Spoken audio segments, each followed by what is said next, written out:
será que esperamos para 18h30 mesmo? Já está.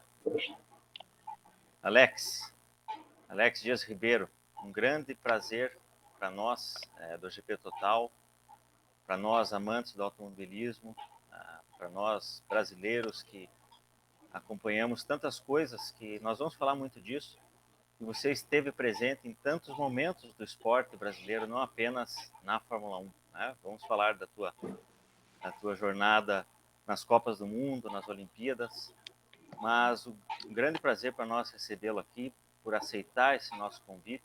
Né? Ainda não tive o privilégio de estar contigo pessoalmente, mas já tivemos algumas conversas por telefone e foi sempre tudo muito enriquecedor, edificante. Né? João, também pode se apresentar para nós aí, por favor, e contar da tua experiência, que você teve essa grata experiência de estar com o Alex. Né? Uma super experiência, né? Eu amo Fórmula 1 desde criança, desde novo eu amo Fórmula 1. Eu nunca tive a oportunidade de estar num grande prêmio. Na verdade, no encontro que o GP Total fez ano passado, né, lá no escritório do Emerson, a primeira vez foi a São Paulo. Eu nunca vi um piloto de Fórmula 1 ao vivo, em loco. E eu me lembro que eu estava chegando, a gente estava chegando no escritório, no carro do Mário Salustiano, e eu vi o Alex de longe. Eu tremi. Caramba, o Alex Dias Ribeiro ali na minha frente, eu vou falar com ele. Foi uma emoção muito grande. E assim, todas aquelas nas horas memórias, que né, João? Isso. E as horas que ele passou com a gente depois, né, ele almoçou com a gente, foi muito legal, ele contou muitas histórias deliciosas. E eu percebi que ele ser mais conhecedor, é uma pessoa ungida por Deus. Ele dá uma energia positiva para a gente, é impressionante. Minha namorada fala até hoje. Ela fala, eu adorei conhecer o Alex. Ela sempre fala isso. Desde quando ela fala isso. E foi assim, um prazer conhecer uma pessoa especial. Você é especial para mim porque foi o primeiro piloto que eu conheci. Você é uma pessoa especial por tudo que você representou, por tudo que você fez, por sua história. Então, já para jogar a bola para o Alex, eu faço essa pergunta. Alex, quem chegou primeiro na tua vida ou quem... eu sei que a gente falando assim, nós sabemos que Jesus sempre esteve presente contigo, mas assim, quem chegou primeiro para você? O Evangelho ou o automobilismo? O Evangelho, eu já nasci num lar cristão, ouvi desde cedo todas as histórias da Bíblia. Minha avó materna teve uma grande influência, porque toda vez que eu ia dormir, ela me contava uma história da Bíblia. Até que eu comecei a reclamar dela. Vó, conta outra. Essa aí você já me contou tantas vezes. Acho que acabou o repertório dela. Mas eu sabia bem que Deus existia, que Ele estava lá em cima, que ele se importa com a gente, Ele participa. Mas eu mesmo não tinha tido uma experiência da conversão, do novo nascimento. E quando eu tinha quase 9 anos, eu estava no meu primeiro exílio. Eu era um garoto muito travesso, encrenqueiro, nervosinho. E minha mãe tinha mais 3 filhos pequenos, inclusive o irmão Fernando, que era recém-nascido, e ela me exportou para um campo missionário onde tinha uma tia, minha irmã do meu pai, que dirigia uma escola e uma igreja no interior de Goiás, num lugar chamado Porangatu. Eu estava lá dando uma canseira tremenda na minha tia, até que apareceu lá um dia um missionário itinerante, daqueles que visitava os missionários no campo, e o cara estava com um jipe com capota de aço novinho. Eu fiquei apaixonado pelo jipe do cara. E aí eu prestei muita atenção no sermão dele e entendi, assim, bem claro na minha mente de menino, que Deus não tem netos, Ele tem filhos. E para eu ser um filho de Deus, eu precisava receber Jesus Cristo como Salvador pessoal, que antes ele era o Cristo universal, assim, genérico. Essa herança não viria dos teus pais, é uma outra herança. Não viria dos meus pais. Dos meus pais eu recebia a informação, né, que eu fui criado dentro da igreja, já tinha ouvido trocentos sermões, assim, mas era demais para a cabeça de um menino, aquelas conversas teológicas todas. E o dia que eu experimentei a realidade de entregar minha vida para Cristo, foi uma mudança tremenda. Ali eu passei a ser um cara calmo, mais inteligente, mais controlado e tinha uma alegria tremenda na minha luz, meu espiritual. Então, foi assim, uma experiência marcante na minha vida. Foi em setembro de 57. Em novembro ia fazer 9. Então, foi 2 meses antes. E é mais ou menos nessa época que você vai para A Brasília, Brasília. né? E Bom, o automobilismo entra na tua vida. Isso. Quando nós fomos para Brasília em 57, né? Uma das razões que eu fui exportado é que eu era tipo o garoto Indiana Jones nas ruas de Brasília, lá, que pareciam na Cidade Livre, que é a cidade que deu suporte à construção do plano piloto, que não tinha nada quando nós chegamos lá. Meu pai foi piotário. Né? O pioneiro chegou em 60 no asfalto, quando estava. Nós somos da geração dos piotários. Em 60, na inauguração de Brasília, teve uma corrida de automóvel como parte dos festejos, uma festa de arromba, uma semana inteira. Assim. E 2 coisas me impressionaram, 3 coisas me impressionaram muito. Coisa que eu nunca tinha visto na minha vida. Eu fui criado no interior de Goiás, lá, em Séries, meu pai tinha um hospital lá. Eu vi pela primeira vez os aviões da Esquadrilha da Fumaça. Eles deram um show maravilhoso, eu fiquei assim, de boca aberta. Outra coisa que eu vi com um espetáculo fantástico foi de um show pirotécnico, daqueles de fogos de artifício, da rodoviária para a Praça dos Três Poderes. Foi uma coisa maravilhosa, deslumbrante. E a terceira coisa, que acabou sendo a mais importante, foi a corrida de automóvel. Eu fiquei absolutamente maravilhado com as máquinas, como os mecânicos trabalhavam rápido. Eu vi os caras trocarem o motor de um DKV em 20 minutos. Antigamente, quando um carro ia para a oficina, tinha que mexer no motor, o carro ficava 2 semanas lá e 20 minutos. Cada dia uma vez, uma coisa assim. E aquela movimentação nos boxes, daquilo me deixou assim, fascinado. Quando eu voltei para casa, eu já voltei piloto. Assim, na minha cabeça estava bem definida a minha identidade. Alex, corredor de automóveis. Quando eu crescer, é isso que eu vou ser. Eu não cresci muito depois daquilo, não, mas... Alex, e isso que você se apaixonou pelo automobilismo, né? Quando você viu essa corrida, mas qual foi o próximo passo? Qual foi o próximo passo para você colocar essa vontade de ser piloto? Né? Você saiu da festa querendo ser piloto, mas qual foi o passo para você se tornar piloto? O primeiro passo? O primeiro passo mesmo foi assim, construir um carro. Aí tinha uns caixotes que traziam bacalhau da Noruega, que eu cabia dentro, e eles eram feitos de madeira muito boa. Eu botei 4 rolimãs nesse caixote, inventei um sistema de direção, e por cabos, assim, você puxava à direita e puxava para a esquerda, assim, dentro do caixote, e conseguia dirigir. E aí, nas descidas das calçadas, eu comecei a treinar. Quebrei um braço também, numa capotada. Nossa, já começou também essa parte aí. Né? Mas eu fui na busca do conhecimento. Primeiro foi uma paixão, a paixão nunca deixou de existir. Foi paixão, amor à primeira vista. Aquilo virou um sonho, né? E Brasília era a terra do sonho. Aquilo tudo saiu do nada, uma cidade brotou do nada, por causa do sonho de um presidente chamado Juscelino Kubitschek, que fez a cabeça do meu pai, que sonhou também ser o primeiro médico de Brasília, para lá nós fomos. Então, eu comecei a ir atrás do conhecimento. Eu entrava em tudo que é oficina, cravava os mecânicos de perguntas, até eles me botaram para fora. Sai aqui, moleque, para de fazer pergunta complicada.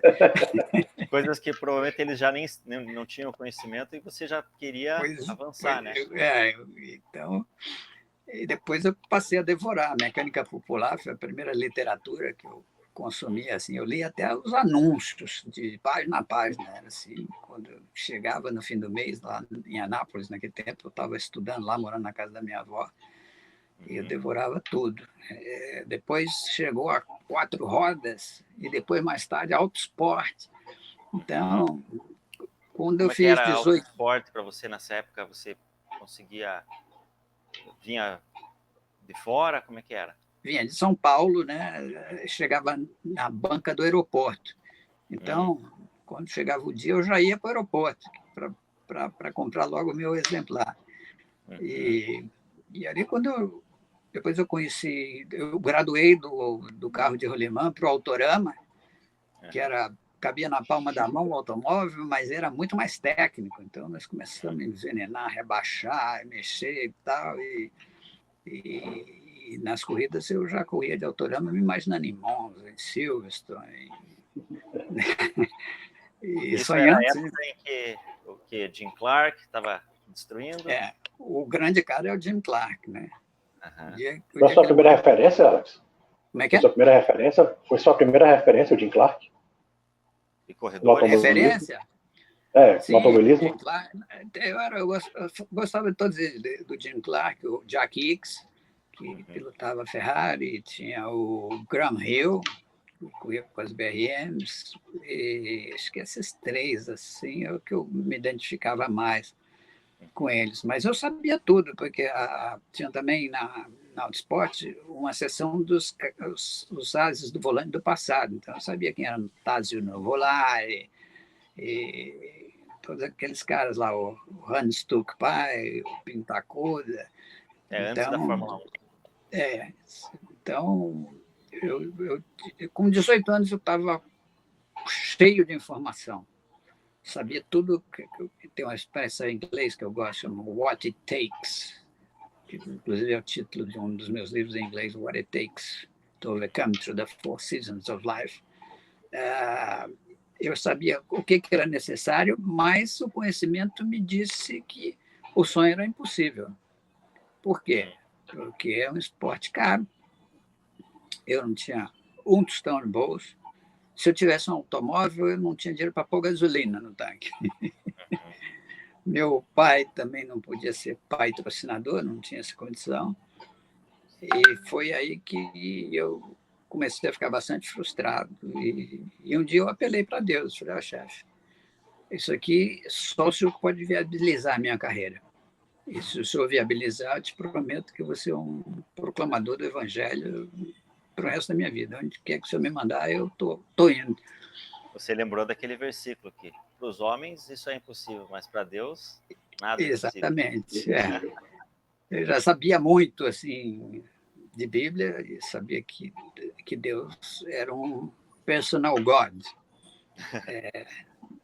Pelo menos desde o dia que eu entreguei minha vida para ele passou a ser o meu Deus pessoal. Está muito na moda personal trainer, né?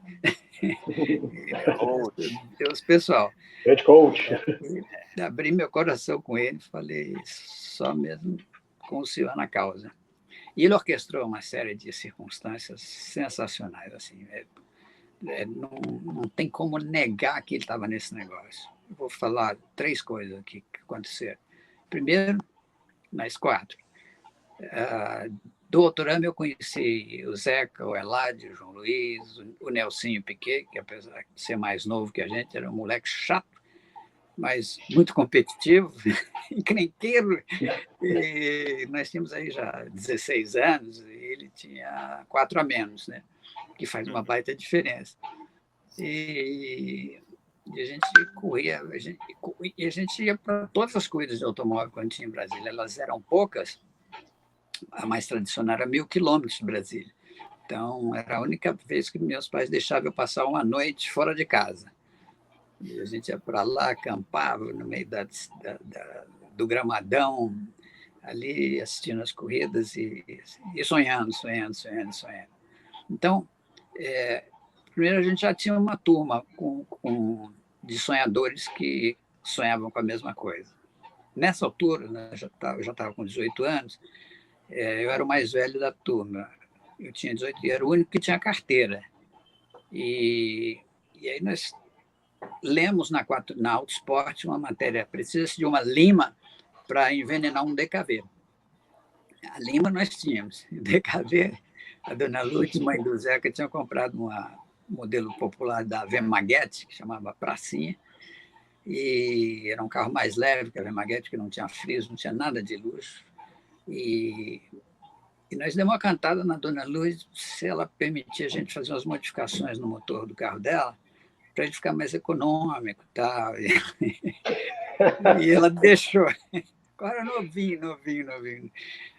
Ela deixou a gente abrir o motor dela e fizemos uma receita do Crispim, que tinha na Autosport. Rebaixamos o cabeçote, mexemos nas janelas de admissão e escape, que equivalia ao botar um comando brabo, que num motor de 2 tempos, como era o caso do DKV, eram 3 cilindros, 2 tempos. E abrimos os difusores, botamos mais gasolina para ele andar, para alimentar melhor, aliviamos o volante, e funcionou, cara. E essa pracinha era assim, imbatível nos pegas noturnos, lá na região da Torre, do Hotel Nacional ali. E a gente ficou muito empolgado. Yes, we can do it. Nós podemos fazer. Isso deu uma confiança grande para a gente, mas era só um sonho. Então a gente resolveu mexer, ir mais fundo e pesquisar. E nós montamos uma oficina assim, com 2 chaves de feno, 3 alicates, uma marretona bem pesada, muitos rolos de arame. E um dia a gente estava tentando construir uns cavaletes de madeira para pôr o carro em cima, porque o único macaco que a gente tinha era aquele que levanta uma roda de cada vez. Então, para a gente deitar embaixo do carro, a gente tinha que fazer 4 cavaletes de madeira. E era complicado para aguentar o peso do carro. Tinha que ser uma madeira muito grossa. Nós tínhamos um serrote velho lá, banguela, assim, meio assim, mal afiado. Estava apanhando para montar esses cavaletes. Aí o Eladio lembrou que o pai dele tinha como sócio, era sócio de uma oficina em São Paulo, junto com o tio dele, e que a oficina estava fechada. Aí o Eladio falou, eu me lembro que tinha lá uns cavaletes profissionais de aço, com regulagem de altura. Aí foi lá, falou com o pai dele falou, pode ir lá e trazer tudo. Aí nós pegamos outro carro da Dona Lourdes, que era uma Rural Willis, que era uma perua grandona, para aquela época, e fomos 4 para lá. Só eu que dirigia, que era o único de maior. Só você que podia dirigir ou só você que dirigia de fato, Alex? Não, na hora que cansava, o outro pegava, mas a gente conseguia identificar onde tinha polícia rodoviária, porque elas tinham uma torre bem alta para os rádios, né? Naquele tempo chamava rádio patrulha, não existia celular. E quando chegava perto, a gente parava e eu passava. Às vezes o guarda... Mas eu tinha 18, mas tinha cara que tinha 14. Então, o guarda pedia a minha cara, cadê a sua carteira? Aí eu mostrava, ele olhava assim, carteira de Brasília? Isso aqui é fajuto, né? Tu deve ser filho de deputado. Tá com a carteira. Os caras não acreditavam de jeito nenhum. Bom, chegamos em São Paulo, abrimos o galpão onde estavam as ferramentas, ficamos que nem Alice no País das Maravilhas. Tinha tudo para você desmontar um Fusca, virar ele do avesso e montar de novo. Especializadas em Fusca. Tudo, goniômetro, paquímetro, gabarito de suspensão, um macaco jacaré, daqueles que abre a bocona e levanta com a traseira, com 2 levantadas, a gente punha o carro nos cavaletes, 8 cavaletes de aço, e nós vimos para São Paulo voltando e filosofando na sabedoria dos nossos 16 para 17, 18 anos. Chegamos à conclusão que o destino deu para a gente uma chance. O destino era o que a turma achava, né? Eu sabia que não era só o destino. Aliás, eu sei quem pilota o destino. E nós temos aqui a chance da nossa vida. Nós temos que montar uma oficina.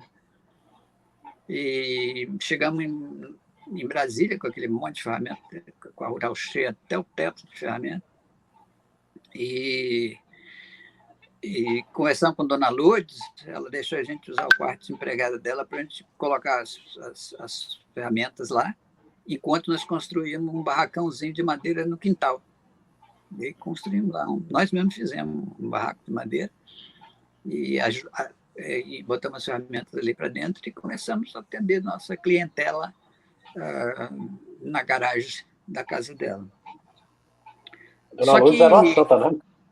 É uma santa, essa Era uma merece. santa, né? No nosso coração, ela tem uma estátua enorme, monumento. Sei como é que Deus faz as coisas. O pai do Eladio deu as ferramentas. Dona Lourdes deu a casa, o carro de suporte, comida, aguentava aqueles monte de cara sujo de graxa. Tudo movido por E um ela sonho. levava tudo na esportiva, assim, achava lindo o que a gente fazia. E aí nós tivemos um problema. Um probleminha bem simples. Um cara trouxe uma Kombi para recuperar o câmbio. A parte mais complicada de um automóvel, de restaurar, é o câmbio.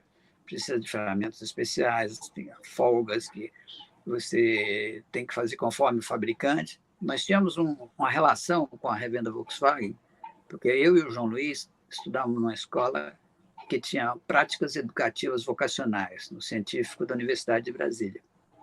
Então, nós montamos o clube de mecânica e toda quarta-feira a gente ia para lá e a gente aprendia mecânica como manda o figurino, como se fosse uma revenda Volkswagen mesmo. A gente consultava os catálogos e tudo.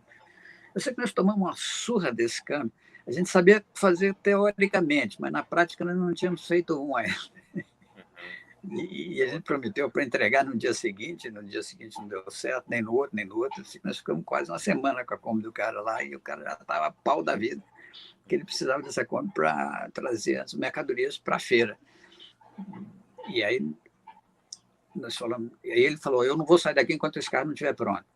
E plantou firme lá. E nós fomos trabalhando, até que nós conseguimos fechar tudo. E quando eu entrei na Kombi, engatei a ré para tirar ela da garagem, ela foi para frente. Aí eu descobri que nós ficamos com 4 marchas para trás e uma para frente. Desmonta tudo de novo. Aí, Só inverter, né?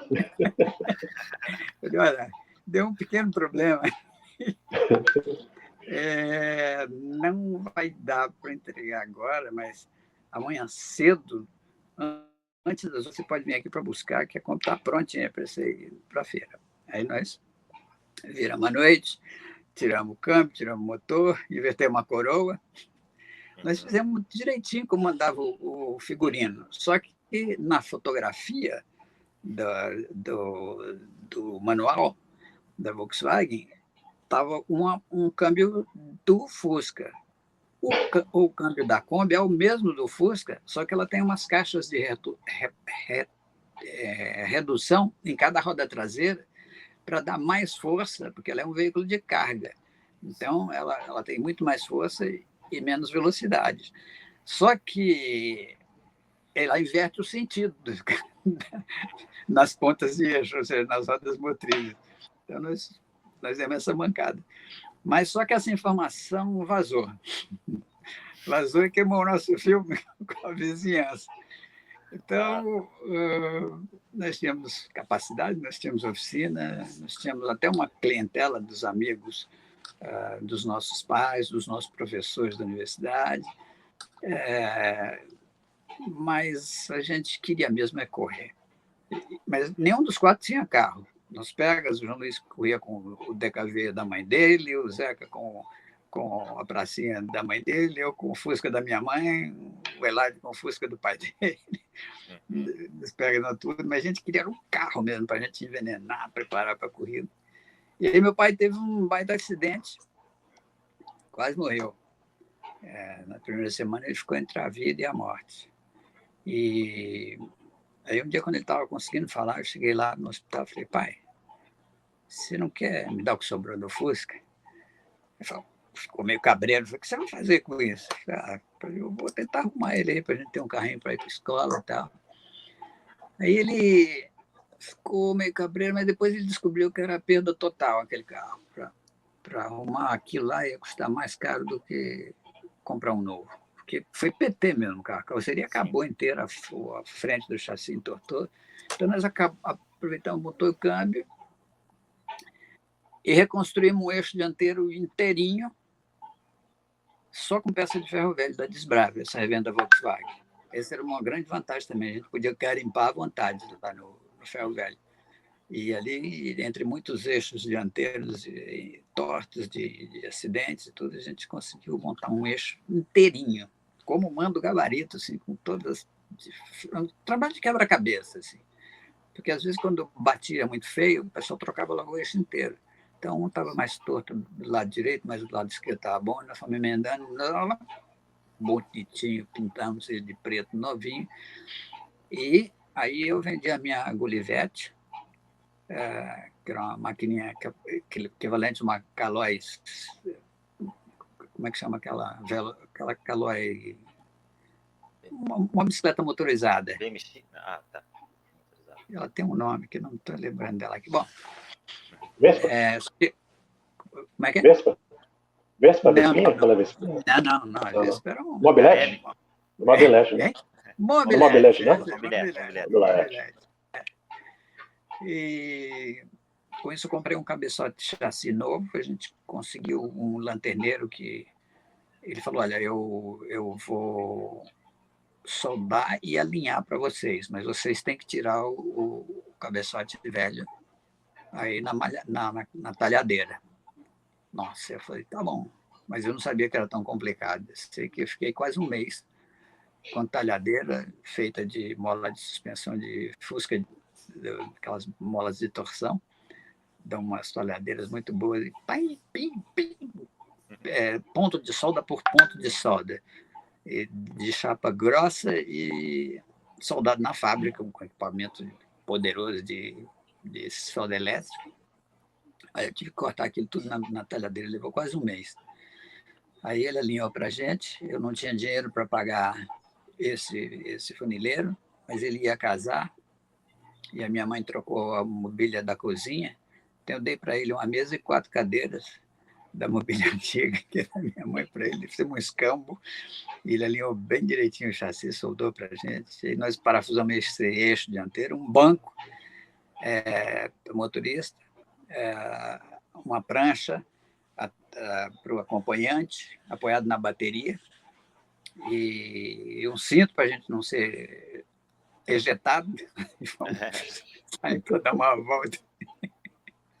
E andava para burro. Nossa, nós nunca tínhamos dirigido nada tão rápido, por causa da relação peso-potência, né? Que a carroceria a gente jogou fora. Só que foi junto com ela vidro, estofamento, um monte de coisa.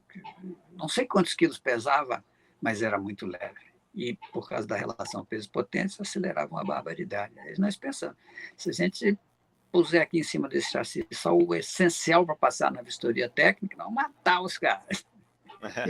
E foi feito em 20 dias. O João Luiz, o padrinho dele era ministro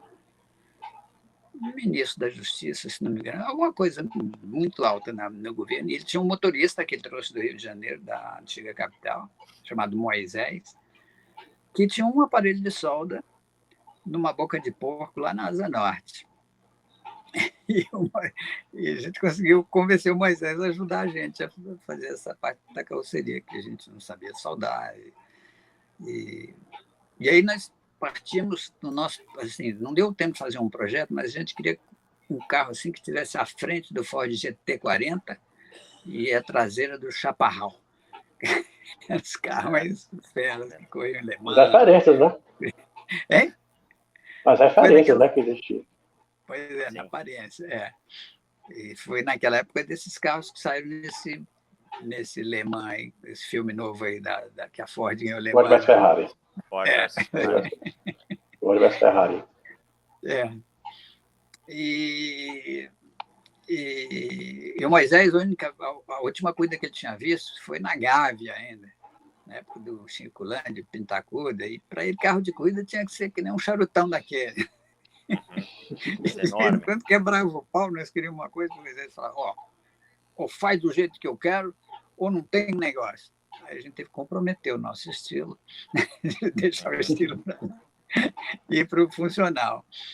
E quando ficou pronta a coisa, era um estúdio de cruz credo com Ave Maria. Quando nós aparecemos na pista, o público quase morreu de rir. Alex, onde é que surgiu a apelido do Patinho Feio? Quem que deu esse apelido Patinho Feio? Patinho Feio, que já que apareceu esse apelido?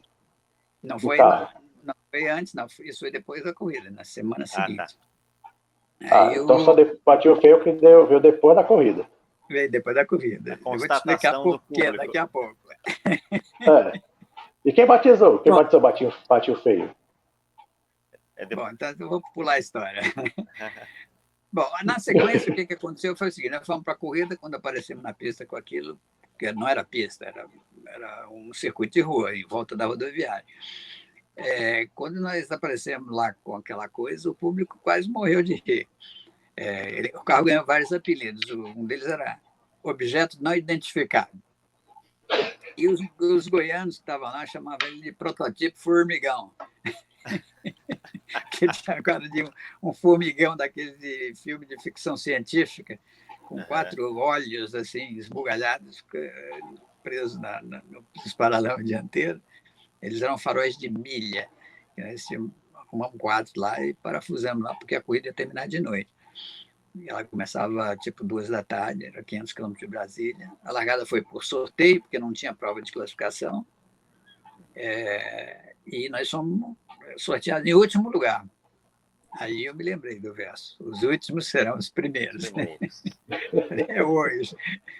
E depois de quase 6 horas de corrida, nós chegamos em segundo lugar. Aí foi um sucesso, né? Rádio, jornal, televisão. Tinha uns carros bons, a equipe Alfa da Jolie Gância tinha levado uma GTA e uma Júlia para o Baldo Lolli, e também estava correndo o Emílio Zambello na outra. O Greco foi para lá com um Renault R8, que era um carro importado, francês. O Varanda estava com um carro manguia Porsche, daqueles que foi da Dalcom, e um monte de carro nacional, né? Era do calendário do automobilismo do Brasil naquela época, prova do brasileiro. E, bom, aí depois de 6 horas de corrida, nós chegamos em segundo, e aí fomos de 0 a 1000, assim, num fim de semana. E aí a galera foi ao delírio, porque os caras de São Paulo, Rio de Janeiro, Porto Alegre, Petrópolis, eles iam lá com as máquinas bem mais elaboradas e dominavam. O automobilismo de Brasília, a gente corria, os nossos ídolos locais corriam com carros bem inferiores. Mas aí uma jornalista do Correio Brasiliense se apaixonou pela história e ela que batizou o carro de Patinho Feio, numa alusão à fábula do Patinho Feio, que era desprezado no grupo, porque ele era diferente dos outros, só que quando ele cresceu, ele era um cisne real. Então, o Patinho Feio era isso, foi menosprezado, mas depois da corrida ele não era um pato, ele era um cisne real. Então, foi aí que os surgiu humilhados o Patinho serão Feio. exaltados, né, Alex? Exatamente. Lá está na primeira carta de Pedro, né? A epístola de Pedro, que diz que humilhai-vos debaixo da poderosa mão de Deus, para que em tempo oportuno ele vos exalte. Então, foi muito bacana. Foi assim, uma história fantástica. Em que tudo isso eu estou falando aqui para responder sua pergunta primeira. Se Deus estava na jogada, estava. E Deus é exagerado. Essa oficina de fundo de quintal, a Camber, veio a produzir 3 pilotos brasileiros para a Fórmula 1. Tá? Tinha lá um mecânico muito bom, um tal de Nelson Piquet, talvez já ouviram falar dele. Meia boca, vagamente.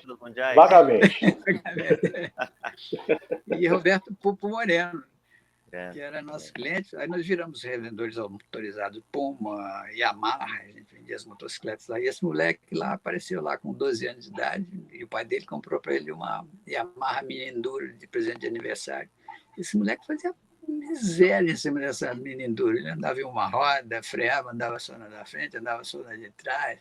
Quando chegaram a 750, a Câmara virou ponto de encontro da moçada que tinha gasolina nas veias, Então, os marmanjos não conseguiam fazer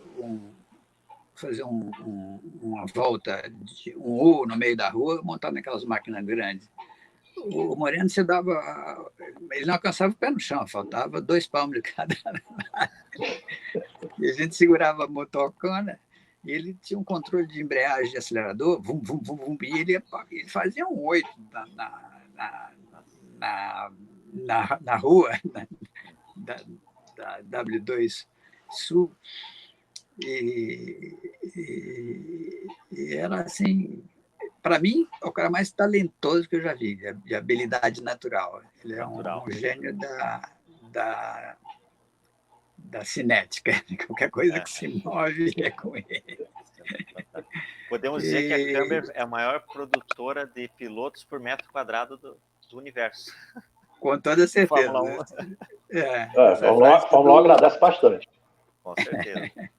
Você vê, nós estamos sem nenhum piloto na Fórmula 1 há 3 anos, né?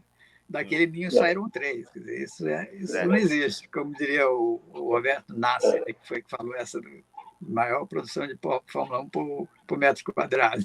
Exato. Fantástico. Alex, você pilotou o Catil Feio por quanto tempo? Quantos anos? Aquele carro, você ele foi melhorando? Como é que... Por quanto tempo você usou aquele carro? Ele foi evoluindo, né? Na primeira corrida ele tinha um motor 1200, que era o motor do carro que meu pai teve acidente. Como ele era em 66, até 66 os Fuscas eram 1200. Em 67 surgiu o Volkswagen Rabo de Tigre, porque eles fizeram uma propaganda com um Fusca com um rabão enorme de tigre para enaltecer as virtudes da potência do motor do Fusca, que subiu de 40 para 46 cavalos, com o modelo 1300. Só que esse motor 1300 dava para você trocar os pistões e as camisas, então já a versão da Kombi era 1500. O motor era o mesmo, só que com uma cilindrada maior. E logo os Fittipaldis começaram a produzir, junto com a Miley, um 1600. E aí a gente começou a importar uns virabrequins roletados da Alemanha que mandavam o 1600 para 1800. Depois fizeram uns pistões maiores ainda. Então nós passamos por todas essas fases. Nós graduamos logo de 1200 para 1600, depois 1700, 1800, 1900 e até 2 litros. Só que o 2 litros e o 1900 eles quebravam muito. O 1008 dava para fazer as corridas de longa duração. E um carburador que ele tinha, nós chegamos a usar 2,48 Weber, que era carburador de Ferrari. Aquilo aumentava muito a potência. Então o carro foi ganhando potência, só que era uma cadeira elétrica para guiar, né?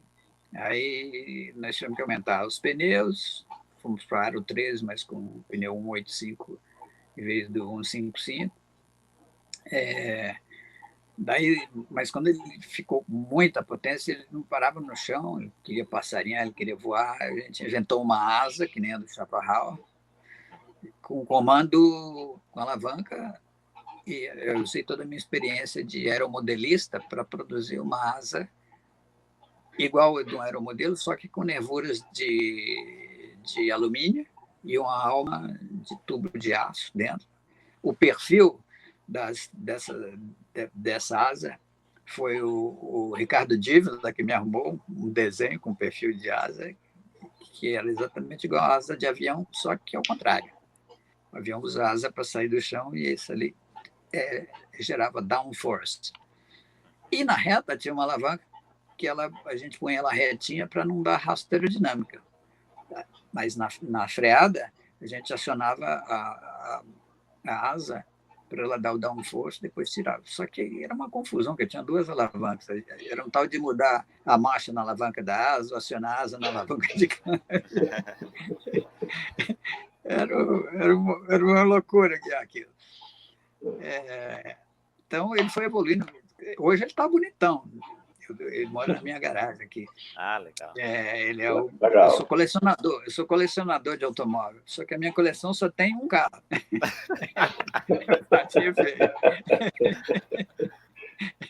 Mas com uma história de quantos carros, né?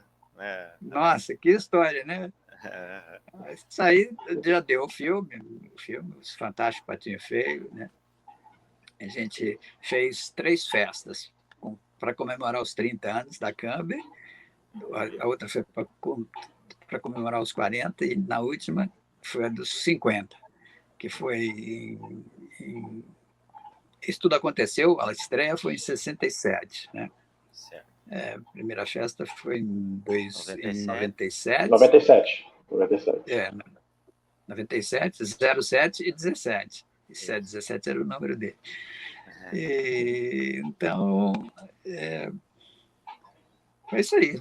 Assim que a coisa aconteceu. E o resto é história. Mas ali, o destino do Piquet, do Alex e do Moreno, e da turma toda que andava com a gente, foi fortemente influenciado pelo Mr. Destiny, que fez essa coisa acontecer. E conta então para nós como é que vai a tua sequência no automobilismo, né? Os passos aí para as fórmulas menores, né? Bom, a gente correu, respondendo a sua pergunta, que eu falei muito, não respondi. A gente correu com eles. A temporada de 67, a gente fez 3 corridas, 500 km em Brasília, uma corrida em Goiânia e uma última em Brasília. Depois, em 68, a gente correu a temporada inteira. Eu ganhei o prêmio Vitor de piloto revelação do ano, em 67, que foi entregue no início de 68. Aí veio o Phil Hill para entregar o prêmio. O Phil Hill era piloto de Fórmula 1. O prêmio Vitor era um prêmio do Vitor Civita, que era o dono da Quatro Rodas e da Editora Abril. Tinha todo ano. Naquele ano, o piloto do ano foi o Luiz Pereira Bueno ou o José Carlos Patti, um dos dois. Mas os dois estavam lá na entrega do prêmio. Um ganhou como piloto de protótipo, o outro como melhor piloto geral, piloto do ano, e eu fui o piloto revelação. E nós corremos com ele o ano inteiro. Aí fomos correr no Rio, nos 500 quilômetros da Guanabara, chegamos em 4º lugar, correndo. Ali estava todo mundo, a equipe Willis, com as Belinetas, os Alpines. Nossa, era corrida para valer. Se os 1.000 quilômetros de Brasília tinha muito carro, mas não tinha o nível técnico, essa daí era top, os quilômetros da Guanabara, os 500 quilômetros da Guanabara. E chegar em 4º com aquela coisa foi assim um fato extraordinário. Depois também fizemos a de 69 e a de 70 com ele. Acho que a última corrida que eu corri com ele foi nos 1.000 quilômetros de 71. Então, nós corremos 67, 68, 69, 70. E no início de 71, nós corremos com ele a última vez. Depois disso, teve mais uma corrida que foi em São Paulo, mas aí só corria carro de turismo. Então, nós arrumamos uma carroceria de Fusca, pusemos em cima do chassi do Patins Feio, com a mecânica dele, e viemos para essa corrida. E era um baita prêmio, era o maior prêmio que já tinham pagado para uma corrida no Brasil. Acho que era um banco que patrocinava, nem me lembro como é que era. E era uma corrida longa, acho que 12 horas ou 24 horas, um negócio assim.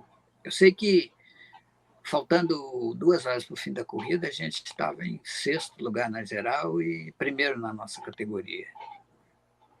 E a gente ali guiando com a ponta dos dedos para a engenhoca não abrir o bico.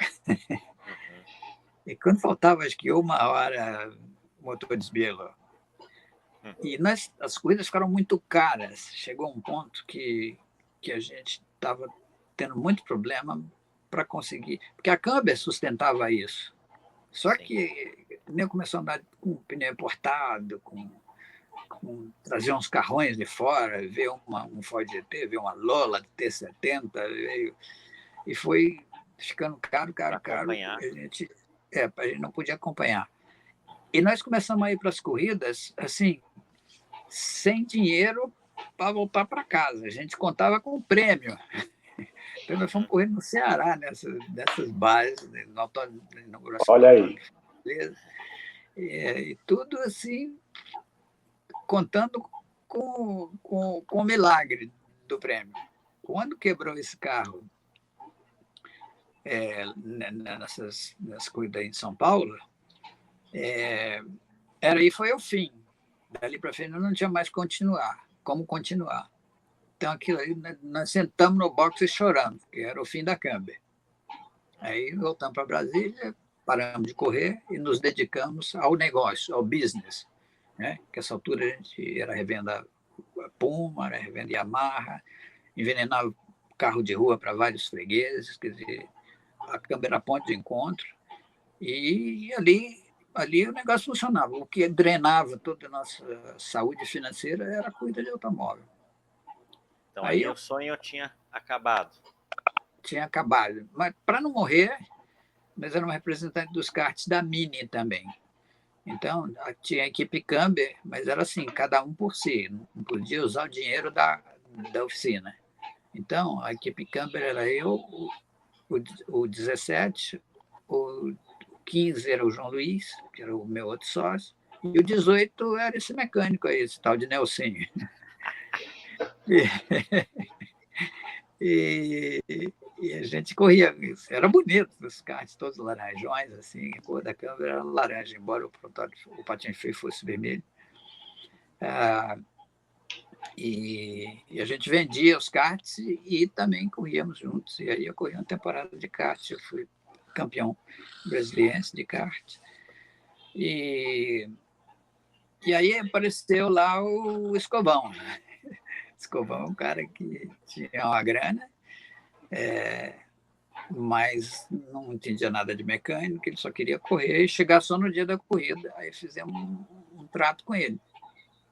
Ele era dono de um carro chamado Amok, que era um carro construído em Brasília por um alemão chamado Vonnegut, e um engenheiro que trabalhava com ele, os dois eram donos de uma oficina, muito bons os dois. Esse engenheiro chamado Alex, eu não me lembro o sobrenome dele, eles construíram um carro de corrida, eles construíram um chassi para usar o motor do Fusca montado ao contrário, ou seja, o motor ficava entre eixos, o patinho feio era pendurado lá atrás, que nem o do Fusca. Só que esse carro passou por várias mãos e ele nunca foi competitivo, apesar de ser um carro muito bem produzido. Até que o Escovão entrou com esse carro para a Camber, e ele pagava as contas e nós entramos com a mão de obra, e o transporte, tudo e tal. E aí nós pusemos uma injeção direta, Hilbert, nós descobrimos que existia nos Estados Unidos. Assim que nós demos uma modernizada no carro, terminamos ele, até aerodinâmica, nós modificamos bem, o carro ficou bonito pra caramba, pintamos ele de vermelho, número 17, e eu corria em dupla com o Escovão nas corridas longas, e nas curtas, em Anápolis e Goiânia, ele corria. Então, ele ganhou 2 corridas em Anápolis e Goiânia, e eu fiz uma do Campeonato Brasileiro em Tarumã, em que nós classificamos com o segundo melhor tempo, terceiro melhor tempo. Tinha um Porsche 911 da equipe Hollywood, o segundo o Porsche 910 da Hollywood, e nós éramos o terceiro tempo com um carrinho lá com motor de Fusca. E foi assim, um grande feito esse carro. E também ele fez o meu comercial a nível nacional como piloto, né? Logo depois veio a Fórmula Ford no Brasil. Aí consegui comprar. Como é que é? Não, a Fórmula Ford você vai 2 anos, né? Você compete. Foi 3 anos, Fórmula Ford. 3 anos. Primeiro ano a gente era baseado em Brasília. No fim do primeiro ano, eu fui contratado pela Hollywood para ir para o departamento de Fórmula Ford da Hollywood, substituiu Francisco Lamirão, Chiquinho Lamirão, que era o campeão. Ele foi o primeiro campeão, Cláudio Moraes foi o segundo. E nesse ano eu cheguei em segundo na Hollywood. E depois nós fomos fazer uns motores na Argentina com o Oreste Berta. Eu aprendi tudo sobre preparação de motor, com fluxo de banco de fluxo de cabeçote, com um monte de coisa. O cara é um gênio da mecânica. E nós fomos para lá com 85 cavalos, voltamos com 115. Nossa. E aí nós ganhamos o campeonato com o pé nas costas. Parênteses, Alex, nessa época já tinha lá Jesus salva, Cristo salva? Como é que era? Sempre, desde Uma o patinho carenagem feio. sempre? Ah, Sempre. Desde, na primeira corrida eu coloquei, não era Cristo salva, ainda era Cristo a única esperança. Era um adesivo de uma campanha de evangelismo da Junta Brasileira de Missões. acho que eu lembro do Fórmula 1 também se chegou a usar esse, né? A única esperança. Não, na Não Fórmula 1 era Jesus Saves. Uhum. Depois a gente fez quando eu estava na Fórmula Ford ainda, a gente criou a logomarca com esse tipo de letra. Uhum. Fundo vermelho com escrito em branco. Sim. Aí eu já era conhecido como Alex Cristo Salve. e na Fórmula... Um episódio interessante, quando eu fui correr na Hollywood, meu primeiro treino, a gente levou 2 Fórmulas Ford para Tarumã, ainda não tinham definido o segundo piloto, e a gente foi testar um monte de coisa. E eu botei o Cristo Salve todo alegre lá, enquanto eu estava... Botei nos 2 carros. Aí, lá pelas tantas, quando eu saí de um para sentar no outro, tinha sumido o Cristo Salve. Eu falei, o que aconteceu aqui? Ele falou, o Anísio Campos mandou tirar. O Anísio Campos era o dono da equipe. Aí eu fiquei pau da vida. Pensei até em chutar o balde. Mas depois eu fiz uma oração, Deus me acalmou e eu não chutei. Aí de noite nós estávamos jantando no hotel, eu, ele e a Dulcili, que era a mulher dele. Nós estávamos 3 jantando no hotel. Eu falei, Anísio, eu soube que você tirou o Cristo Salva lá do carro. Isso aí é muito importante para mim e tal. Aí ele falou, por que é importante? Aí eu expliquei direitinho, né? Expliquei por que eu tinha aquilo, que é um trato que eu tinha feito com Deus e tal. E ele falou, vamos fazer o seguinte, quando eu corria, ele falando, eu tinha um Agnus Dei, uma imagenzinha, um santinho, que eu punha no painel do carro, assim. Você pode pôr dentro do carro, atrás do seu banco de piloto e tal. Eu falei, não, Anísio, isso aí tem outro motivo. Isso aí é para mostrar ao mundo essa mensagem, que Jesus Cristo salva. Aí falei do plano da salvação para ele. Ele ouviu assim, falou, quer dizer que se você pudesse, você tinha só Cristo salva no carro e tirava até o Hollywood? Eu falei, esse é o carro que eu gostaria de guiar. Ele ficou muito impressionado assim, com a minha sinceridade. Ele falou, mas você vai me desculpar, mas não posso, porque esse espaço eu já vendi para a Souza Cruz e nem é meu, é deles. Aí ele deu a sugestão de, se quisesse botar dentro, podia pôr. Eu falei, então eu vou pôr no meu capacete, pode ser? Ele falou, pode. E assim passou a ser parte integrante do meu capacete, já que o espaço publicitário da carroceria do automóvel tinha dor. Aí você lembrou daquele versículo, porque não me envergonho do evangelho, porque é o poder da salvação, né? Você não se envergonhou jamais, em nenhum momento. Nunca. O pessoal achava que eu era ET, né? Sim. Quando eu cheguei na Europa com essa mensagem. Acho que tem umas anedotas bem interessantes para Alex, aí, né, João? O James Hunt gostava muito de tirar você até quer perguntar. Alex, até minha próxima pergunta, né? Que como é que foi sua ida para a Inglaterra, né? Você foi para a Fórmula 3, né? Você passou 2 anos lá. Como é que foi lá essa primeira experiência correndo fora do Brasil?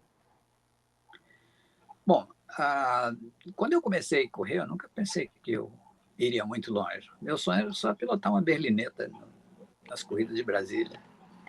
fazer o curvão da rodoviária de lado, que nem o Bird Clemente. Assim, era onde eu queria chegar. Mas quando você vai progredindo na coisa e adquirindo experiência, e deu para ver que eu levava jeito para o negócio mesmo. Então, aí você almeja voos mais altos. Né? Depois de 3 anos correndo de Fórmula Ford no Brasil, eu não tinha mais o que aprender aqui, como evoluir. E aí teve uma influência muito grande do Emerson Fittipaldi, né? Campeão do mundo. E a gente era revendedor dos produtos dele, dos volantes Fórmula 1 em Brasília.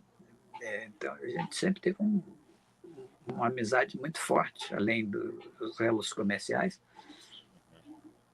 E aí o caminho era esse mesmo, era ir para a Europa, correr de Fórmula 3, Fórmula 2, e tentar chegar na Fórmula 1. Eu coloquei isso como um objetivo para mim.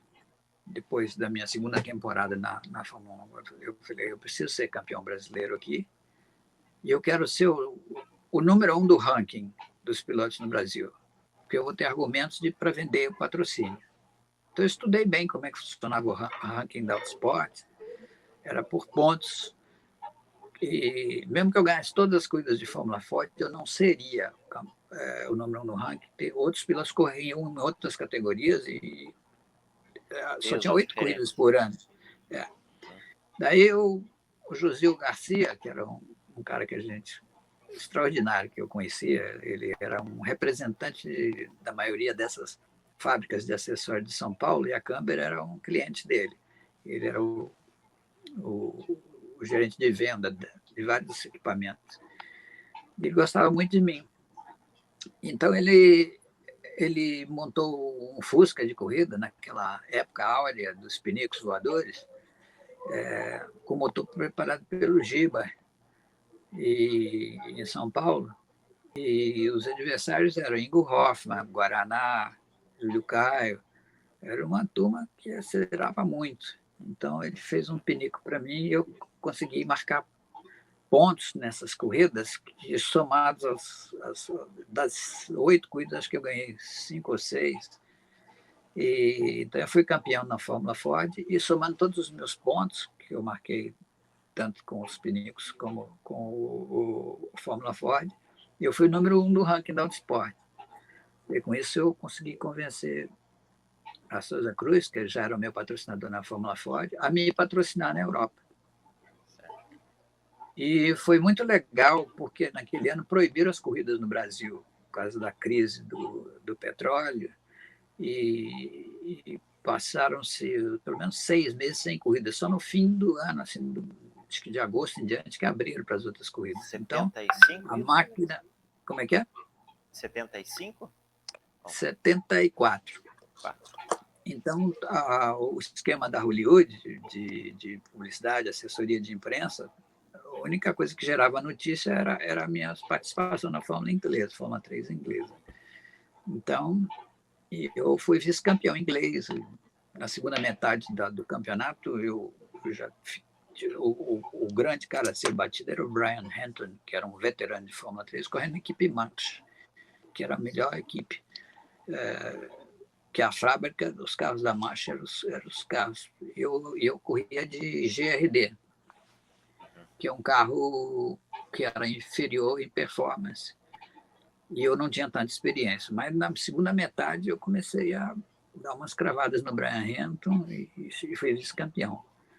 E aí no ano seguinte eu resolvi repetir a Fórmula 3, porque aí eu tinha chance real de ser campeão. Aí fui contratado pela March. E aí eu era o número 1, herdei inclusive o número 1, que era o número do campeão, que foi o Brian Henton. E aí era meu ano para ganhar a Fórmula 1. Mas aí, infelizmente, veio para a minha equipe, meu companheiro de equipe era um sueco voador chamado Gunnar Nilsson. Cara, aí o bicho pegou. E para você ter ideia do nível de competição entre eu e ele, nós destruímos naquele ano acho que uns 12 bicos de marcha. Acho que 2 chassis para cada um. O limite sendo testado o tempo todo. o tempo todo. Então, de vez em quando saía. Hoje a gente ganhava primeiro e segundo, não chegava os dois. Então... Alex, agora eu vou fazer uma perguntinha aqui em fato ou ficção, certo? É verdade que enquanto você distribuía Bíblias para os seus mecânicos, o Gunnar Nilsson distribuía revistas, por exemplo assim, acima de 18 anos para os mecânicos deles? Eróticas. É fato ou é ficção essa história? Olha, o Gunnar Nilsson tinha... Não, com os mecânicos, ele não ganhou os mecânicos, não. Os mecânicos eram... Cada um tinha um mecânico. E um motorista de caminhão para os dois e um chefe de equipe. Não, um chefe de equipe não, um engenheiro. E as coisas eram muito simples naquela época. Mas o que o Gunnar Nilsson era muito bom era com os jornalistas. Ele morava em Londres e ele frequentava os pubs com os jornalistas e tal, e ele ganhou a amizade dos jornalistas. Eu morava em Bicester, que eu queria estar lá pertinho da fábrica, né? E todo dia eu ia para a fábrica. Eu acompanhava de perto a preparação do meu carro, dava palpite, metia a mão na graxa, que era o meu estilo. Aliás, que foi o estilo de todos os pilotos que saíram da Camber, né? E nas disputas, eu adquiri a fama de ser o maluco e mau caráter. E o Gunnar Nilsson colaborou muito para essa má fama que eu adquiri. E como é que é? Não, para essa fama, né? Você pegou realmente uma fama na Inglaterra. Tinha até alguma... Isso. E tinha até algumas reportagens que falavam, né? Jesus não salvou o Ribeiro, tipo essas coisas. Isso te machucava, isso? Incomodava? E botava a religião no meio? Eu não me incomodava tanto como poderia ter incomodado, né? Mas eu sempre fui um cara extremamente competitivo, ele também era. E a gente jogava duro e não tinha televisão para mostrar os lances depois, era tudo quando chegava no box, a palavra dele contra a minha. Quase toda segunda-feira a gente tinha que sentar na frente do Max Mosley, que era o dono da equipe, o dono da marcha, e tomar uma esculhambada. Então foi muito difícil para mim. Ele acabou sendo campeão, eu fui vice, mas eu saí bem arranhado, assim, a minha reputação foi bem arranhada com aquele campeonato. Embora eu tenha ganho, acho que as duas últimas, já no fim do ano eu consegui fazer mais pontos que ele na segunda metade do campeonato. Mas ele ganhou muitas corridas logo no começo. Então, foi isso que aconteceu, mas era uma briga de foice. O negócio das moças com a Penthouse, do Playboy, já foi no tempo da Fórmula 1. Curioso. Então não foi na Fórmula 3, né? Não foi o Nilsson, né? Não era ele que distribuía as revistas lá? Não. Se ele distribuía, era para os jornalistas, para os mecânicos não, porque eu sabia da vida dos mecânicos, assim como eles sabiam a minha. Então, daí, depois desses 2 vice-campeonatos, você finalmente chega na Fórmula 1. Em 76, você vai ter a primeira oportunidade na Fórmula 1, né? Não, eu fui para a Fórmula 2 em 76. Né? 76. Você chega a correr no finalzinho pela Fórmula 1, não? Sim, nas últimas 3 corridas do ano. Então, na Fórmula 2 eu fui muito, muito bem. Aí eu comecei o ano como segundo piloto. O número 1 era o Maurizio Flamini, que já tinha bastante experiência no assunto. Era um italiano, muito bom. Mas eu logo comecei a andar mais rápido que ele. E aí a maré virou para o meu lado. Nós tínhamos uma deficiência em relação aos motores franceses. A Renault patrocinava 2 equipes na França, a Martini, e a outra, esqueci o nome da outra. Sei que nos carros amarelos lá corria o Leclerc e o Jabouille, e nos azuis da Martini corria o René Arnoux e o Patrick também. Eles tinham os motores V6. Eles tinham os motores V6 que eram muito melhores. Esse era o primeiro, segundo, terceiro e quarto, estudava francês. E o primeiro não francês foi eu. Eu cheguei em quinto e no fim do ano eu ganhei um prêmio muito, muito bom. Foi o melhor piloto da BMW na Fórmula 1. Nós usávamos motor BMW de 4 cilindros. Mas eu estava muito bem conceituado. Aí já pintaram os convites para a Fórmula 1. Tinha um convite da Surtees, um do Frank Williams, para fazer uns testes, e um da Brabham, que o Pat fez o meu cartaz lá com o Bernie Eccleston. Eu cheguei aí na Brabham, fazer banco e tudo. E a gente ia correr no GP dos Estados Unidos e do Canadá e do Japão. Só que o Bernie me apresentou um contrato em que ele não me pagava nada para correr, eu tinha que pagar as minhas despesas de viagem, e ele podia me dispensar a hora que quisesse, com um aviso prévio de 30 dias. Contrato assim, né? E era muito... Eu vi vários pilotos que fizeram esse tipo de contrato e se ferraram, e não ganharam. Sim. E aí eu não topei, ele ficou bravo comigo. E aí o Max Mosley, que era o dono da marcha, me convidou no fim do ano, depois que tinha acabado a Fórmula 2, para ir para essas 3 corridas, Canadá, Estados Unidos e Japão, para assistir. Porque ele também queria que eu corresse pela marcha na Fórmula 1. Então ele tinha interesse que eu entendesse melhor como é que era o ambiente, como é que funciona aqui de Fórmula 1 e tal. E ele falou, por via das dúvidas, leva um capacete, que vai que pente uma boquinha. Vai que... Eu levei o capacete. Custa nada até. Custa nada. Custa nada. E aí o piloto da Hesketh, Aaron Ertl, um alemão, ele brigou lá com o pessoal da Hesketh e me convidaram para substituir ele no GP dos Estados Unidos, em Watkins Glen. Mas assim, cara, eu tinha dado 10 voltas na Fórmula 1 do Ronnie Peterson, que era o piloto número 1 da marcha naquele ano. A equipe da marcha era com o Ronnie Peterson e o Brambilla. O Brambilla ganhou um GP com o March, que veio a ser o meu carro. 75. Gorila de Monza. Gorila de Monza. Ganhou o GP da Áustria. E o Peterson tinha vencido em 76, né? Acho que o Peterson ganhou também. O Peterson tinha vencido na Itália em 76. Isso. Tudo isso em 76, que o Peterson ganhou e o Brambilla ganhou. Quer dizer, os marchas eram... De todo mundo que me convidou, a melhor proposta era a marcha.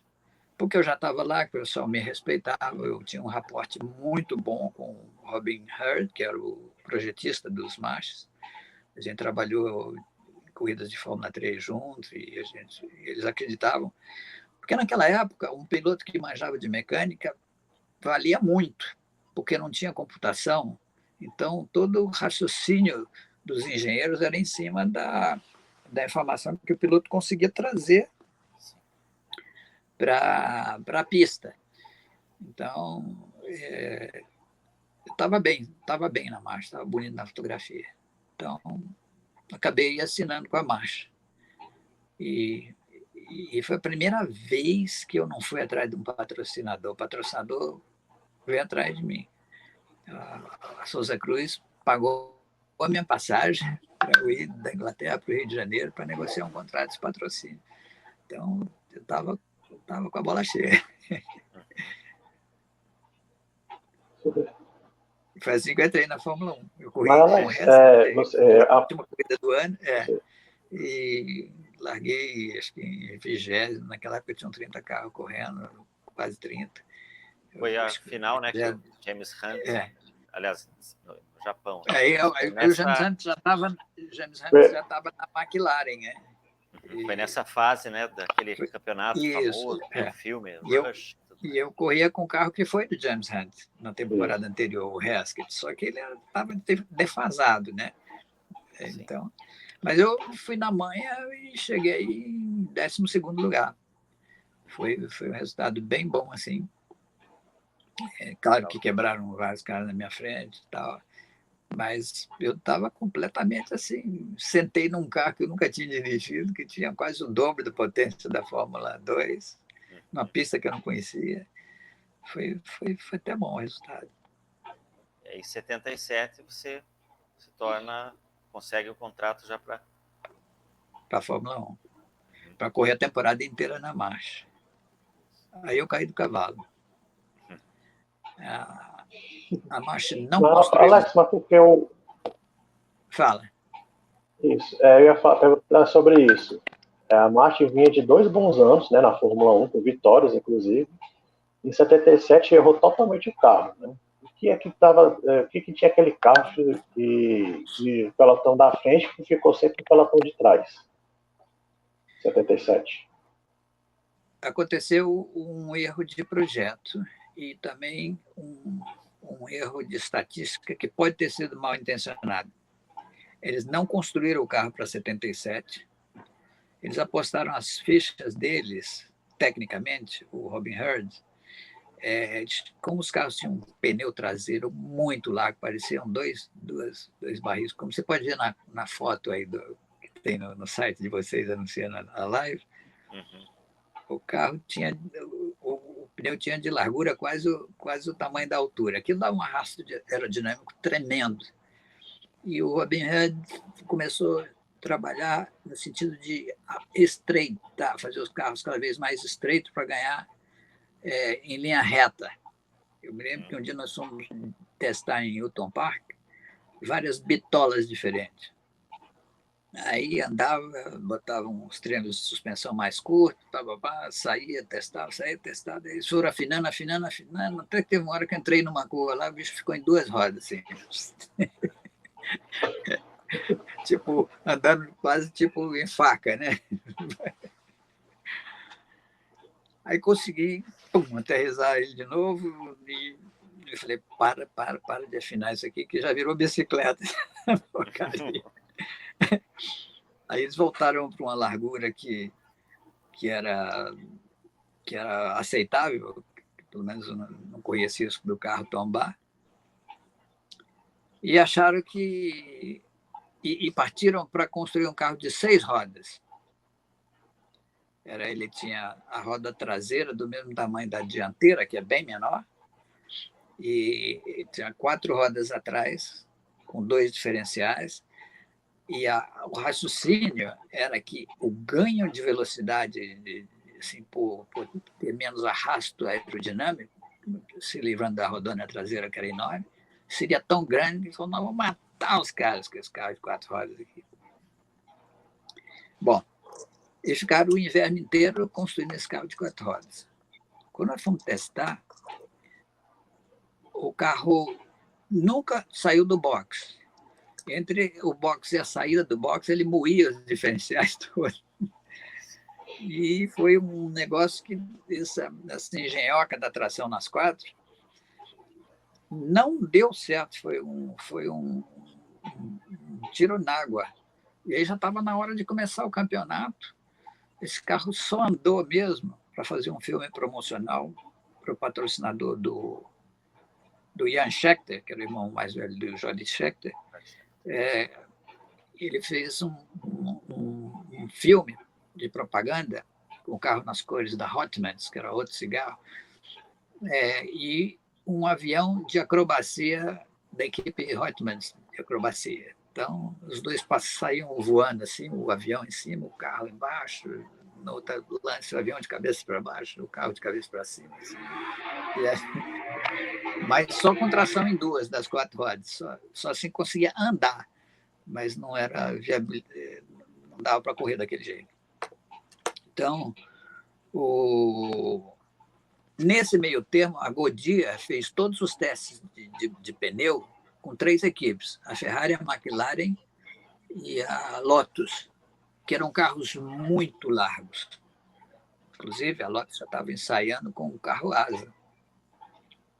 Então, os carros tinham muito mais bitola do que o macho afinado. Então, esses modelos 76, que foi os carros que ganharam com o Brambilla e o Peterson, agora estreitados, quando puseram os pneus novos, foi um desastre. Porque o outro problema que a Fórmula 1 tinha era a tração. Então, o motor Cosworth era muito forte e para você tracionar ele, a Goodyear fez esses pneus com as paredes verticais do pneu muito macias. É mais ou menos o princípio do dragster. Não sei se você já viu quando o dragster dá uma largada, o pneu parece que mói todo e depois ele dá uma estilingada e vai para frente. Então, eles usaram um pouco dessa tecnologia do dragster com paredes moles, que funcionava muito bem nos carros largos. Quando eu pus isso no macho, ficou um demônio para guiar o carro. Eu tinha que deixar meio metro de cada lado do carro, porque as freadas eram em zigue-zague. Assim. O carro sambava nessa morbidez da borracha. Então, nem linha reta. Linha reta ele vinha zigue-zagueando de leve, e na freada o zigue-zague ficava enorme. Cara, e aí eles construíram 4 carros. Construíram, não. Pegaram os carros de 76 e correram com eles afinados desse jeito a temporada inteira. Foi um desastre. Em Mônaco tinham 25 carros, os 4 machos ficaram de fora. Era o meu, o do Jan Scheckter, o do Hans Stuck e o do Patrick Neve, que era a equipe do Frank Williams naquele ano. O Frank Williams ainda não tinha dado essa estilingada famosa, como aconteceu no ano seguinte. Então, eu passei o ano inteiro guiando essa jaca e o Max dizendo que eu não sabia dirigir. Então, isso queimou meu filme, foi um desastre. Das 17 corridas que eu fui, eu não me classifiquei em 8 delas, porque tinham 30 carros correndo, só largavam 26. E todos que eu fiquei de fora, eu era o primeiro a ficar de fora. Então, foi assim, um negócio. O teu relacionamento com o Max Mosley. Max Mosley, para quem acompanha a Fórmula 1, chegou lá em cima, né, na presidência briga com o Bernie Eccleston depois, né? Depois foi presidente da FIA.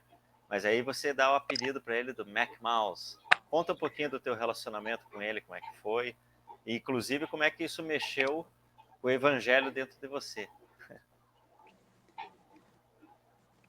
Foi a coisa mais difícil da minha vida, né? Ele não acreditava que eu pudesse guiar. Eu sabia o quanto eu podia guiar, eu tinha uma boa noção, eu levava jeito para o negócio. O carro era comprovadamente o pior carro da Fórmula 1. E ele, em vez de fazer alguma coisa, ele só dizia que eram 4 maus pilotos e queimou o filme dos 4. E você nunca mais ouviu falar de Jan Scheckter, nem de Hans Stuck, nem de Patrick Neve, nem de Alex na Fórmula 1. E ele tinha umas conversas em que ele ficava fazendo a cabeça da gente. Ele chegou a propor que eu era um cara que eu tinha algum talento, mas que eu precisava de muito tempo para chegar na maturidade. Ele me propôs parar de ir nas corridas e ficar só treinando para voltar no ano seguinte. Bem, eu tinha um contrato com a Souza Cruz, que eu que consegui. O contrato da Souza Cruz era comigo, não era com a marcha. Então, eu contratei a marcha, porque eu que pagava a grana do patrocínio. E Aí pintou até um convite da Hesketh, que deu um outro problema lá, ficou faltando um piloto, e o Bubbles Hosley, que era o diretor da Hesketh, me chamou para correr lá com eles. E ele tinha até falado, então, eu falei, então eu vou procurar outra equipe. Ele falou, se você abandonar a gente, eu te processo, porque nós temos um contrato. E ele falou, eu vou procurar outro piloto.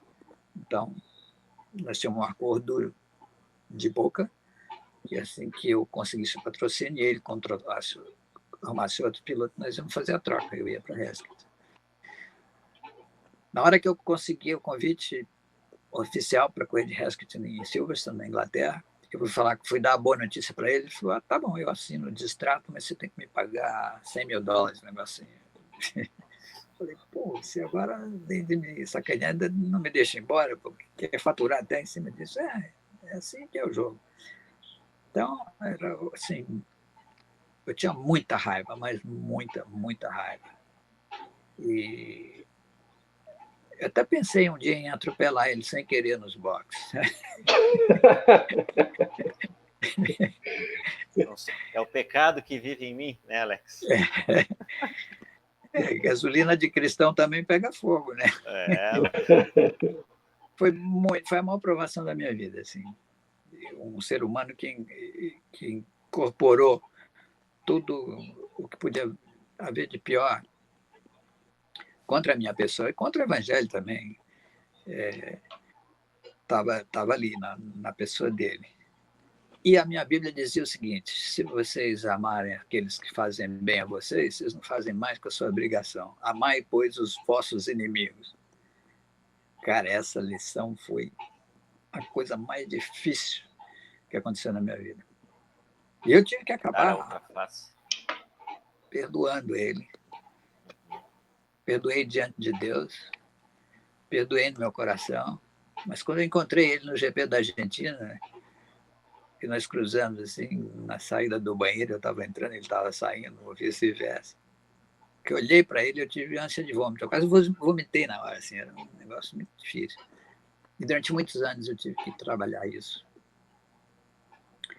Até que um dia, encontrei com ele aqui em Interlagos, eu já estava bem preparado, e aí ele já era presidente da FIA. Eu parei ele no paddock e falei, Max, eu quero conversar uma coisa. Eu nunca odiei ninguém mais nesse mundo que você. Mas eu sei que está errado. E eu já te perdoei e eu quero te dar um abraço. Ele não sabia o que fazer, eu agarrei ele, dei um abraço. Aí saiu uma tonelada da minha cabeça, assim, de peso nos meus ombros. Foi o dia que eu consegui passar por essa experiência. Isso já 30 e tantos anos depois. Não foi tudo isso não, mas não? Quase 20, assim, quase 20, um pouco menos que isso mesmo. Mas bom tempo depois. Bom tempo depois. 20 e poucos. Alex, depois dessa experiência não tão legal na Fórmula 1, você voltou para a Fórmula 2 em 78. E você teve que usar seus próprios recursos, né? Montar uma equipe própria. E você fez uma corrida em Nürburgring, que foi maravilhosa. Você derrotou, na ocasião, a esquadrão da BMW, né? Bruno Giacomelli, Max Verstappen, Keck Rosberg, Ed Sheever. Conta um pouquinho dessa belíssima corrida que você fez. Foi a corrida da sua vida? Foi a corrida da minha vida. Eu vou andar rápido aqui, que nós temos uma hora para terminar. Não temos ou não? Vamos lá. Vamos continuando. Então, vamos lá. Bom, aí eu tive esse ano desastroso na marcha. Quando eu voltei para o Brasil, eu saí atrás de patrocínio. Na primeira semana, a Souza Cruz, que era o patrocinador principal, falou, Alex, nós estamos investindo, isso era 78, muito dinheiro na Copa do Mundo, 78, na Argentina, e toda a nossa verba publicitária foi canalizada para esse evento. Então, nós não vamos te patrocinar, não, mas nós vamos te dar um prêmio de... Agora não me lembro quanto é que era. Agora lembrei. eu precisava de pelo menos $250.000 para correr na Fórmula 2. Eles me deram 50. Falou, isso aqui nós vamos te dar como um patrocínio pessoal. Basta pôr o Hollywood no macacão. O carro é todo seu, você pode se virar aí com outros patrocínios. E é tudo que nós podemos dar para você. Em consideração a tudo que você já fez pela equipe e tal. Eles gostavam muito de mim lá, o presidente da Souza Cruz, Mr. Green. E aí eu saí em campo. Cara, eu bati perna 3 meses, não consegui um tostão. E aí eu voltei lá para devolver o dinheiro para eles. Eles pagaram logo assim, na bucha. Eu falei, olha, eu vim devolver aquela verba porque eu não consegui patrocínio, eu não vou correr. Eles falaram, não faz isso não. Para você devolver esse dinheiro aqui dentro, vai dar um trabalho contábil enorme. Fica com isso só para patrocinador pessoal e para a gente tá bom. Aí eu consegui, com essa verba, comprar um carro, um motor, um carro da marcha da Fórmula 2, que era um carro muito bom, porque eu participei de uns testes da construção desse carro. E aí eu montei uma equipe particular. Mas com esse dinheiro só dava para... eles perguntaram, então o que dá para fazer com esses $50.000, pessoal da Souza Cruz? Eu falei, dá para comprar um carro, um motor e fazer 3 corridas. Eles falaram, então vai, faz as 3 corridas, para nós tá bom.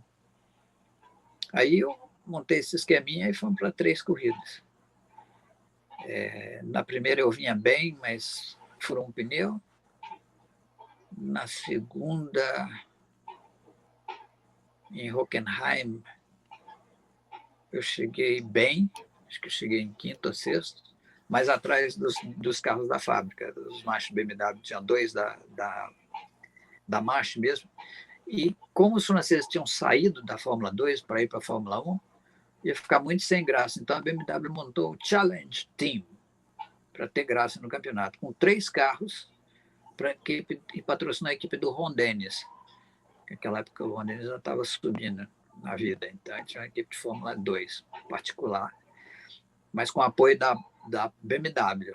Então os da March guiavam o Giacomelli e o Surer, e os da BMW eram o Eddie Cheever, o Ingo Hoffmann e um outro alemão chamado Winkelhock. E esses caras ganharam primeiro, segundo, terceiro, quarto e quinto, na primeira e na segunda corrida. Na terceira era a última corrida que eu ia poder fazer com a verba que eu tinha. E aí eu caí de joelhos lá diante do chefe. Falei, chefe, essa é a última corrida. E aí eu não tinha que pôr nada no carro, eu pintei o carro todo de vermelho, com 16 enorme. Esse carro aí da foto que vocês usaram aí outro dia para fazer o cartaz. E essa terceira era assim, a gente só poderia continuar se ganhasse a corrida, porque com o prêmio dava para a gente fazer mais uma. A nossa equipe era tão magra de recursos técnicos e humanos que eu contratei o Alan Docking para fazer o running para mim. O Alan Docking tinha uma equipe Fórmula 3, uma equipe Fórmula 3, e ele tinha uma oficina numa fazenda, num estábulo de uma fazenda. Lá era a nossa sede, perto de Bicester, que é onde eu morava, que era onde era a fábrica da March também. A gente não tinha motor BMW, a gente usava motor inglês fabricado pelo Brian Hart. E a gente tinha toda a desvantagem técnica. E quando chegamos em Nürburgring, aí o nosso transporte era uma van hoje chama VUC, sabe esses carrinhos, um VUC de lavanderia. E ele era tão curtinho, esse VUC, que não cabia o carro dentro. Então, mas ele tinha um avanço para a cabine, assim, o baúzinho dele ia para frente. Então ali a gente tinha duas rampas, então a gente subia com o Fórmula assim, tipo 45 graus, E embaixo a gente põe as ferramentas e as rodas, os pneus de chuva. E quando nós paramos essa vanzinha lá no paddock de Hockenheim, do lado das carretas do Rondenes e da marcha, eu comparei o tamanho do... Até comentei com o Alastair McQueen, falei, isso aqui é o caso típico de Davi contra Golias, olha o tamanho. E como essas duas equipes da BMW tinham ganhado tudo, eles resolveram fazer um filme no Nürburgring, um filme promocional para a BMW. Então, eles ganharam primeiro, segundo, terceiro, quarto e quinto em Truxton, e primeiro, segundo, terceiro, quarto e quinto em Hockenheim. E eu fui sexto. E aí aí foi muito jejum, muita oração. Nossa, é uma longa história. Acho que daria outro programa essa corrida. Mas a gente largou. Eu fiz o segundo tempo mais rápido. E lá é o seguinte: lá eram 22 quilômetros, 72 curvas. Eu tinha largado na pole position lá no meu primeiro ano com o GRD. A gente vivia que nem cigano naquela época. A gente ia de corrida em corrida, a gente morava dentro de um ônibus que levava os carros, eu e o meu mecânico japonês, o Kyo, e era só nós dois aqui. E quando a gente voltou de Mônaco, em 75, 3 anos antes, né? A gente correu de Fórmula 3 lá em Mônaco, e na volta nós passamos em Nürburgring para dar uma treinada, porque a próxima corrida do europeu ia ser lá. Ou já ia ser lá no outro fim de semana. Então, nós ficamos acampados no paddock, no ônibus, e eu andava todo dia com uma motocicleta que eu tinha arrumado emprestado do outro piloto da GRD lá, chamado Pedro Passador, que era uma Suzuki 380 que a gente levava dentro do ônibus. Eu treinei para caramba lá no circuito para decorar esses 22 quilômetros. Depois chegou o Emerson para correr naquele fim de semana num Porsche 917 do campeonato europeu. E o Emerson me deu umas dicas fantásticas, andando junto com ele assim no carro de rua dele, que aquilo fica aberto, você podia andar assim na semana inteira. E eu coloquei na pole position com o GRD. E naquela corrida, como vinha todo mundo de Mônaco, eu estava junto todos os pilotos da Inglaterra, os pilotos do campeonato inglês, da Fórmula 3, do campeonato alemão, os do campeonato francês e alguns da Suécia, do Connie Anderson. Então, tinha um grid de, acho que se não me engano, 60 carros. E eu fui pole position lá, então eu já conhecia bem pra caramba o circuito. E como ele é um lugar que um piloto pode fazer a diferença, mesmo com equipamento inferior, né? Então, eu consegui acertar o meu 16 March lá com muito pouca asa para acompanhar os BMW na reta. Nas curvas era um meio salve-se quem puder. E Cristo salva. Cristo salva. Cristo salva.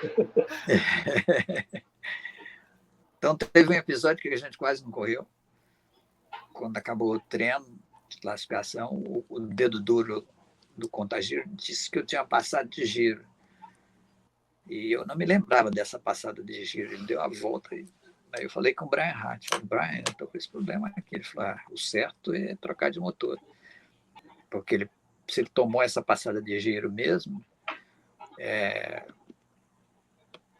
ele tem que ser aberto o motor para fazer uma revisão. Porque senão ele vai abrir o bico na corrida. E aí a opção era não correr. Porque eu não tinha motor de reserva, só tinha o meu. E aí eu não consegui dormir aquela noite. Eu fiquei lá acordado. De manhã cedo, o Alastair McQueen e o mecânico, que era o Wayne, saíram para a pista. Eu falei, vai lá, prepara o carro, eu vou correr, vou arriscar. Mas aí Deus já tinha falado comigo que era para ir, que ele estava comigo. E aí eu fui assim, turbinado, o motor estava lá com essa ameaça, mas o piloto estava turbinado. Acho que eu nunca tive uma certeza de uma fé tão grande que nós íamos ganhar a corrida. A gente tinha que ganhar. E Aí na largada eu saí,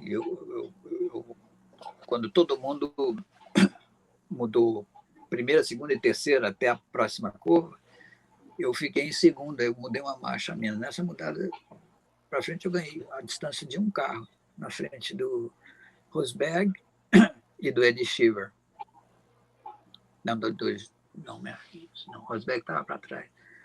Era o Giacomelli em primeiro, o Surer em segunda. Eu passei os dois nesse lance de esticar a segunda em vez de pôr a terceira.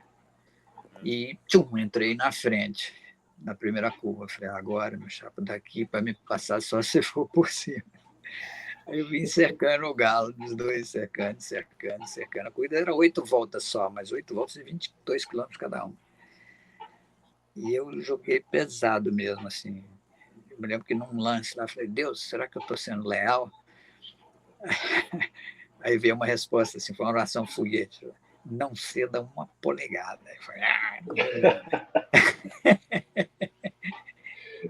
e fomos, aí o que aconteceu? Aí o Max Surer, eu sei que das 8 voltas eu liderei 6. Foi as 5 primeiras, aí o Surer me passou e aí começou a abrir. E aí, o que aconteceu? Aí, de repente, eu vi um fumaceiro tremendo. Tinha uma curva lá que 2 lugares o carro saía do chão, com as 4 rodas, voava. Você vinha subindo, e tinha uma curva cega, uma para a direita e a outra era para a esquerda. Você só não podia misturar as duas. Você tinha que jogar o carro pela fé sem ver onde é que era o fim da curva. E depois que você estava um palmo do chão, com as 4 rodas no ar, que você ia ver o fim da curva. Então, tinha que não errar essa pulada, porque se trocasse a esquerda pela direita, você ia acabar no topo das árvores. E quando chegou nesse, chamava Flugplatz, o lugar do voo, um fumaceiro apareceu lá na minha frente, foi o Max Surer aqui na decolada. Quando ele aterrissou meio de lado e foi rodando. Tchum, eu passei ele, aí deu aquela relaxada. Aí eu recuperei a liderança. Depois o Giacomelli, na volta seguinte, conseguiu me passar na marra, assim, botou 2 rodas na grama e 2 no asfalto e passou xingando pra caramba. E ele começou a abrir, aí eu dei uma esmorecida, eu perdi a corrida, porque eu perdi o controle. Aí de novo a voz falou para mim, cadê a sua fé? Eu falei, eu creio, Senhor. Eu creio, dei um murro no volante assim. Aí começamos no meio da reta e saiu uma labareda de fogo do Giacomelli, desse tamanho. O motor dele engoliu uma válvula. Agora eu não me lembro se foi primeiro do Giacomelli e depois a do Max Surer. Acho que o primeiro foi o do Giacomelli. Na do Max Surer foi depois. Peraí, não. Bom, eu vou ter que ler o livro depois. Como é que foi a sequência. Eu sei que esses 2 fatos aí me botaram de novo na liderança. E aí, mas quando eu estava celebrando que eu estava na liderança, de repente apareceu um cara do meu lado. Era o Ed Sheeran, que pegou meu vácuo na reta grande. E o Rosberg encaixado na traseira dele. Aí o Surer, aí o Cheever, nós ficamos lado a lado quando ele pegou meu vácuo. Aí eu olhei assim para ele, nessa uma distância de 2 metros da minha cara para dele, que estávamos andando junto. Aí ele foi me jogando para fora, me empurrando no meio da reta. Era uma reta de uns 3 quilômetros, uma reta que não acabava mais. Aí, quando acabou a pista, não tinha mais para onde ir, eu dei um totó nele, assim, roda com roda lateral. Pum, e ele saiu para lá assustado. E continuamos empatados. Subimos, descendo nessa reta, até que chegou na última curva. E aí eu já estava do lado de dentro para a última curva, né? E eu freiei por dentro, ganhei ele na última curva, saí na frente, mas ainda tinha um chão grande até a linha de chegada. Eu sei que ele saiu do meu vácuo, o Rosberg saiu do vácuo dele, e nós cruzamos a linha, os três emparelhados. Eu ganhei por meio carro. E foi assim a corrida da minha vida. Então, eles me deram até o anel Nürburgring Ring, que era um prêmio que eles davam para os grandes pilotos, assim, as grandes disputas que aconteceram lá. Poucos caras ganharam o Nürburgring Ring. E merecido, viu? E o meu nome está na placa lá, na placa dos vencedores do Nürburgring. Eles têm uma parede lá enorme com o nome de todo mundo. Então, um dia eu fui lá, quando eu estava pilotando já o safety car, o medical car, e visitei o lugar lá, até tirei uma foto. Então é isso aí. Alex, fazendo esse gancho que você disse aí do medical car, eu quero te fazer, na verdade, um convite para nós darmos continuidade a esse seu pós-Fórmula 1 no próximo encontro, na próxima semana. Pode que ser. Você me disse. Pode ser? Porque é muita Pode história, é muita coisa rica que a gente se for alongando agora. Tá bom. Diz, João. Não, com certeza, estou concordando com você. É muita história e Então, vale a pena escutar. A gente vai começar a partir se possível, a gente tenta achar uma data, isso é o menos importante. Porque na segunda-feira que vem, eu tenho um live com o Lito Cavalcante. Certo. Então, embora então a gente marca para um outro dia. Pode ser. Mas vamos dar continuidade a isso. A partir do seu pós-Fórmula 1, as suas histórias como à frente dos Atletas de Cristo e também no Medical Car, sobretudo, acho que serão muito enriquecedoras para nós aí.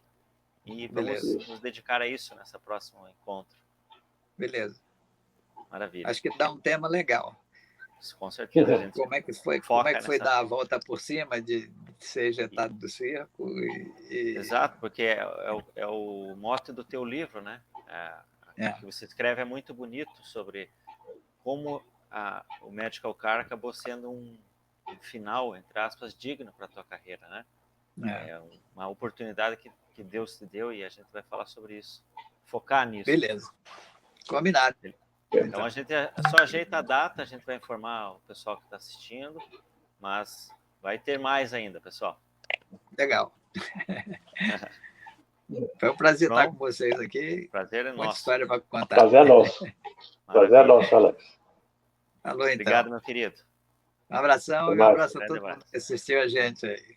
Valeu. Um abraço a todos. Tchau, tchau. Tchau.